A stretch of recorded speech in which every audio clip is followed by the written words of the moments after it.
They told me I was lucky just to be allowed in the room as if presence alone was a gift, not a right. While my brother crashed startups and burned through millions, they called him ambitious. When I asked for a heater in my windowless shed, my mother said cold-built character. Every praise they gave him came at the cost of silencing me. But silence doesn't erase worth. It only delays the moment it demands to be heard, and when it finally echoes, it shatters more than just expectations. If you've ever been the quiet one in a room that never saw your value, this story is for you. When my mother ordered me to move into the converted garden shed, she called it a character-building experience. The wind scratched against the slate roof of the Blackwell estate as if trying to claw its way inside. Golden leaves spiraled across the gravel driveway where our family's hired valets lined up Mercedes and Bentleys, each vehicle bearing guests more polished than the last. Inside the house smelled of roasted turkey nutmeg and expensive perfume. Thanksgiving was tomorrow, and I had returned to a place that never really wanted me back. Celeste had greeted me at the door with air kisses that never touched skin. Her heels clicked down the marble hallway as she glanced back. "Didn't I tell Linda to move your things already?" She motioned vaguely toward the garden where a squat, narrow structure hunched beneath a maple tree. "I thought I'd be staying in the East Wing this year," I said quietly, gripping the worn handle of my suitcase. She laughed one note, dismissive. "The East Wing is for guests. Your family." That night, as the frost crept along the inside of the shed's cheap single-pane windows, I sat on the cot with a blanket that didn't quite cover my feet. The insulation was laughable, and the single overhead bulb flickered like it resented staying lit. I tucked my coat around myself and took out the old wooden box hidden beneath the bed frame. Inside lay the only thing of value I truly possessed: a letter and an unfiled copy of my grandfather Arthur Blackwell's final will. His penmanship, elegant and strong, hadn't faltered even at the end. I reread the line I already knew by heart, the one he had whispered to me when I was 19, trembling beside his hospice bed. "Let them think you're nothing. Then one day when you speak, they'll have no choice but to listen." The next morning, I was summoned to the kitchen not as a guest, but as an extra pair of hands. Linda offered me a gentle smile, but didn't argue when Celeste handed me a dish rag. "You studied literature, didn't you?" Celeste said as she sliced figs onto a silver platter. "I suppose washing stemware is a kind of poetic justice." Julian strutted in, talking loudly on a call about seed funding and user acquisition. He wore a navy cashmere sweater with a designer label stitched across the sleeve. When he hung up, Celeste handed him a glass of wine like a knight receiving his sword. "That's my visionary," she said, kissing his cheek. "He's the future of the Blackwell name." And Evelyn, one of the guests, piped up as they passed through the kitchen. "Still working at the library, I like it?" I said too softly for anyone to really hear. Celeste turned to me, her tone breezy but loaded. "You should have been born someone else. Maybe then you'd be useful." I didn't respond. Instead, I tapped my phone awake in my pocket, slid it into recording mode. Silence doesn't mean weakness. Sometimes it's documentation. Later, I returned to the shed. My shoes, scuffed at the toe soles worn to the padding, came off with a sigh. I sat down on the edge of the cot and opened the wooden box again. Folded between the pages of the will was the line I never let myself forget. To Evelyn, the only Blackwell who never sold her soul. Nobody knew that the girl with calloused hands and a library badge was sitting on a $50 million fortune. The Monday before Thanksgiving, I opened the library like I always did. 15 minutes early, turning the brass key in the old Yale lock, the cold biting through my gloves. The morning crowd was predictable retirees leafing through local papers, mothers corralling toddlers toward story time, the hum of the heater fighting against the draft under the windows. I nodded politely to patrons, reshelved a stack of neglected mysteries, and stamped return dates with quiet efficiency. No one looked twice at me, and that was exactly the point. At 10:15, I slipped into the break room and opened my email. The subject line was simple quarterlies, as requested. I opened the encrypted attachment. Porter's reports were exacting as always. In 6 months, the trust Arthur created for me, buried beneath layers of legacy firms, had absorbed controlling interest in every Blackwell asset. 8 holding companies, each one with a different managing director. Shells within shells, none of them bearing my name. I closed the file and stared out the frost-touched window. In my periphery, I saw a girl about my age drop a coin into the library's donation box. Her coat had a torn seam and her hands were red with cold. I wondered how long people had looked at me the same way, assuming I belonged at the bottom of the ladder. Arthur had once told me when I was 15, and crying because Celeste had mocked my ambition to study literature. You don't need to shout your worth. Just wait until it becomes undeniable. At noon, I caught a northbound train to Hartford. The cafe near Union Station was half empty. The walls faded brick, the coffee overbrewed. Porter sat in a booth by the window wearing his usual tweed overcoat, a fountain pen clipped to his breast pocket. He didn't waste time. EA Legacy Holdings is now the majority title holder on the Blackwell Mansion, he said, handing me a leather folder. 68% of the family's liquid real estate value flows through your accounts. I flipped through the papers without flinching. And the estate trust, locked. Chloe couriered the final notarization packet last night. It's clean. The mention of Chloe brought a faint smile to my lips. We'd once shared shifts at the library before she left for a job in compliance at a mid-sized law firm. No one suspected that the soft-spoken cataloger had become my silent logistics partner, an expert at quiet legal subversion. She said the final wire cleared. Porter added, "We're fully insulated. No trail to you." I nodded, glancing at the screen of my tablet. The digital dashboard blinked to life. A tidy grid of companies, none bearing my name, each pulsing green. Property deeds, voting shares, LLC rights. All roads pointed to the same truth. I owned everything the Blackwells believed untouchable. The memory came unbidden. Arthur standing in the sunroom of the estate, a fire crackling behind him, Celeste sneering at my GPA while he stood silently letting her finish before saying, "Funny. Your daughter read the complete works of Faulkner before Julian could spell equity." I remembered the way his hand had squeezed mine later in the garden, saying, "You'll win by being underestimated. That's your inheritance." Back in my studio apartment, the heat rattled in the vents as I watched Chloe's message pop up on Signal All registered. November 24th, 12 p.m. It all activates. I texted her back one word, confirmed. Then I sat back, picked up the chipped mug of oversteeped coffee, and took a slow sip. Let them laugh this week. That laughter is all they have left. The envelope was heavy with gold foil irony, considering how light they thought I was. It arrived by courier that morning, hand-delivered with unnecessary ceremony, as if the act of inviting me somehow elevated my status. The thick card inside was embossed with the Blackwell crest, a golden lion, mid-pounce, and the words, "Thanksgiving dinner, Blackwell estate formal attire required."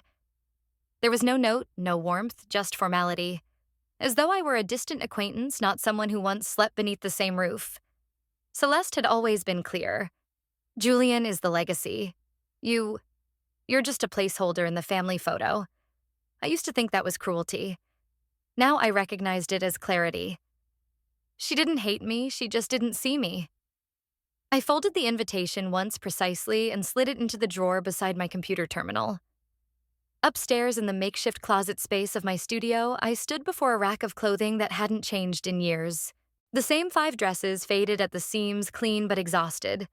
I pulled the green velvet one from the hanger, the same dress Celeste had once approved of back when I was 17. I laid it out on the bed and began ironing it slowly, careful not to scorch the fabric. Back at my desk, the digital war room was alive. Each window open on my second monitor told part of the same story fund flows, property deeds, trust movement dates. My fingers moved with muscle memory as I triple-checked the inheritance chain, confirmed the auto-releases, the press packet schedules. Chloe's message blinked and encrypted backup confirmed. All clean. In another tab, Julian's social media lit up with a photo of the estate's newly arranged dining hall. He captioned it, "Hosting a dinner for potential angels, stay tuned. Empire in motion. Empire in motion." I almost laughed. At 3:00 p.m., the doorbell rang. A delivery from the estate, a garment bag pressed and sealed in plastic.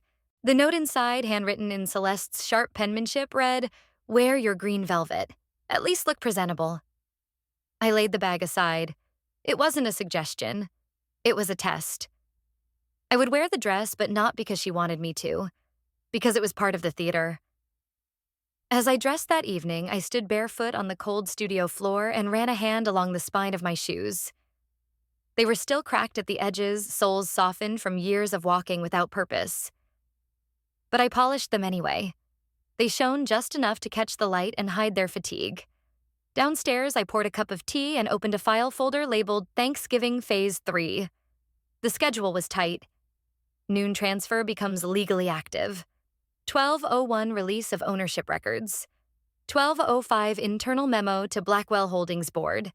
12:15 public statement. The clutch purse I'd planned to carry to dinner sat on the desk. Inside, I placed only 3 things: a compact mirror, a backup flash drive, and Arthur's letter. I unfolded it once more and read the line I needed most. You don't have to destroy them. Just show them who they never saw coming. At exactly 11:48 p.m., I logged into the press release scheduling interface. My cursor hovered over the final command. Then I clicked Schedule Release November 24th. 12:00 p.m. EST. They toasted Julian's future, not knowing their legacy had already been sold to me. The dining hall glowed under the soft chandeliers, all brass and candlelight like a stage set for illusions. Silver cutlery lined the table in military precision. Crystal glasses clinked in polite rhythms, and the scent of dry-aged turkey mingled with laughter more rehearsed than real. Every seat had been assigned. Every name card embossed in gold. Mine was missing. Oh, Celeste said with mock surprise, her voice sugar-laced. We must have miscounted. There's a spot at the smaller table just there by the conservatory. She gestured airily to the children's set-up folding chairs, paper napkins, and a vase of plastic sunflowers. I didn't argue. I smiled, turned away, and sat without comment. That was the last moment she thought she held the upper hand. Dinner unfolded like a performance they'd rehearsed for years. Julian stood champagne flute in hand, his voice oozing charm. I want to thank my incredible family, he said, for always believing in my vision. Tonight's dinner isn't just tradition, it's a prelude. Blackwell Tech is launching its new round next month, and I'm inviting you, our family and oldest friends, to invest in a future we can own together. Applause rippled. Porter had slipped into the room unnoticed, taking a seat near the end of the table, silent as ever. Celeste's eyes glistened with pride.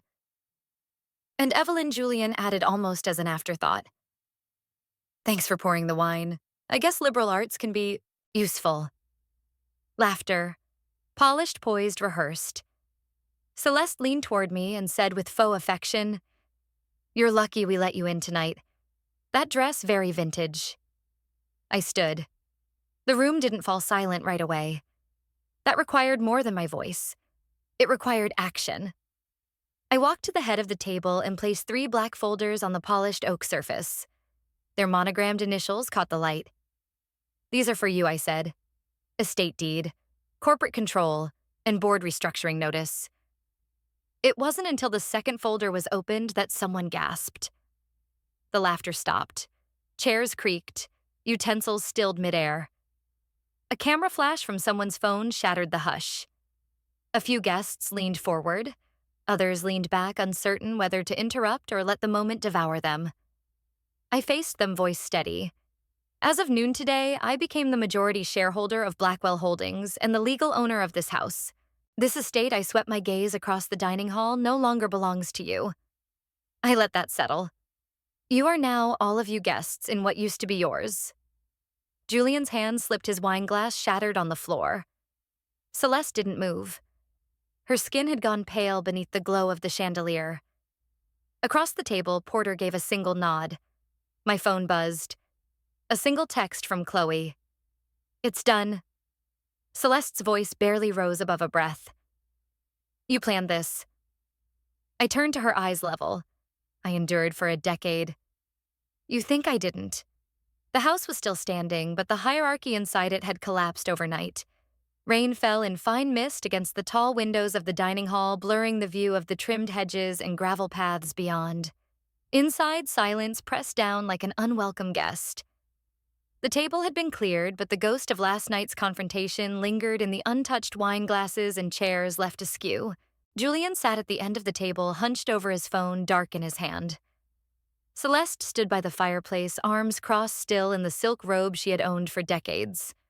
Her face, once radiant with dominance, had gone pale and unreadable. I stood at the head of the table again, but this time without any performance. No documents, no theatrics. Here are the terms, I said. Julian looked up, his eyes bloodshot, not from tears, but from a long, sleepless rage. Celeste didn't move. 1. Julian will stay if he chooses, but he will work under my fund. Entry-level analyst. No title, no bonuses. $60,000 a year. Payroll begins Monday. You're joking, Julian snapped. I built pitches bigger than that in college. I know, I said calmly. And they all failed. He slammed his palm on the table, the echo barely louder than the rain. This is betrayal. No, I said, meeting his eyes. This is accountability. I turned to Celeste. 2, you may stay in the West Wing, but there will be no trust payouts. No new cards, no house accounts. I'm not evicting you. I'm just no longer funding you. She didn't answer. She stared into the empty fireplace like she was trying to relight the past by force of will alone. 3, all Blackwell accounts are frozen. Permanently. Porter, who had arrived an hour earlier, stepped forward to place a slim folder on the table. Documents for your signatures. Legal and binding. No room for interpretation. Julian paced. You don't get to decide what this family is. You're right, I replied. Arthur already did. He lunged toward the documents but stopped himself. His breath came shallow and hard, as if his body couldn't decide between rage and defeat. This isn't revenge, I said, voice even. It's gravity. I'm just putting things where they belong. He turned away, fists clenched. Celeste hadn't moved, but her eyes had drifted to an unopened envelope on the mantel, Arthur's last letter. She must have found it this morning, perhaps tucked inside something she'd ignored for too long. I didn't tell her what it said. As I left the room, I passed Porter, who gave me a brief nod, not of approval, but of recognition. Chloe's voice buzzed in my ear through my earpiece, calm and steady. Everything processed. You're clear. I stepped into the hall, leaving them in the quiet, surrounded by the bones of a kingdom that had never truly belonged to them. Behind me, paper rustled. Celeste's hands trembled slightly as she unfolded Arthur's letter and read the first line. You failed her because she wasn't you. And yet she's the best of us all. I never raised my voice. I just raised the stakes. 1 month had passed, and the winter light poured into my new office through wide, uncurtained windows. It wasn't lavish, a modest second-floor space in a renovated downtown building, walls lined with oak shelves, most still half empty. I liked it that way. There was room to grow. Outside preparations for the gala moved briskly. Laughter drifted from the main hall where volunteers arranged place cards, checked lighting, adjusted the podium. Tonight was the launch of the Blackwell True North Foundation, a vision not just born from wealth, but from every humiliation that taught me where real value lives. I looked down at the final speech in my hand. Simple. Honest. No grand gestures. My phone lit up with a message from Julian. Thank you. I didn't reply, but I saved it. Julian had taken the analyst position. No office, just a desk by the window in our financial literacy division. He came in early, stayed late, spoke little. The arrogance had thinned. In its place, uncertainty and maybe something like humility. Celeste hadn't spoken to me since that morning. But 2 days ago, I received a package. Inside was a framed copy of Arthur's final letter, the original she'd never opened until then. There was a note I was wrong. It wasn't an apology, but it didn't need to be. The gala opened with soft, jazz-flickering candles and more curiosity than applause. The room was filled with donors, journalists, skeptics, old friends of Arthur's, and a few community college deans who still couldn't believe the endowment was real. Chloe stood near the back in a dark green dress, nodding when our eyes met. She didn't like crowds, but she came anyway. Quiet loyalty, the kind that doesn't need acknowledgement to exist. A reporter approached me before I stepped onto the stage. She smiled too tightly and asked, "Do you forgive them?" I smiled back. "Forgiveness is a gift," I said. "Understanding is a process." The room settled as I walked to the podium. I could feel the weight of eyes of expectation. I didn't clear my throat or tap the microphone. I simply began. I was never the failure, I said. I was the proof that legacy can evolve. Silence, then applause. Not thunderous, but steady. Real. Afterward, I shook hands, posed for photos I didn't want, and made my way outside once it was done. The air was cold and smelled faintly of pine and melting snow. My driver waited by the curb, but I didn't get in right away. Instead, I walked a few blocks toward the edge of the neighborhood. The Blackwell estate stood just beyond the bend lights, glowing faintly behind curtains I used to wash. I didn't stop. I didn't wave. I didn't stare. I simply passed by. It was still theirs by name, but no longer their empire. The empire they once ruled now stood quiet, not in ruins, but in honest stillness reshaped by the one they overlooked. Power changed hands not through fury or spectacle, but through quiet resolve and precision. When injustice is met with unwavering clarity, even the loudest names fall silent before truth. Legacy, it turns out, is not built on inheritance, but on integrity. And sometimes the most profound victories are won without ever raising a voice.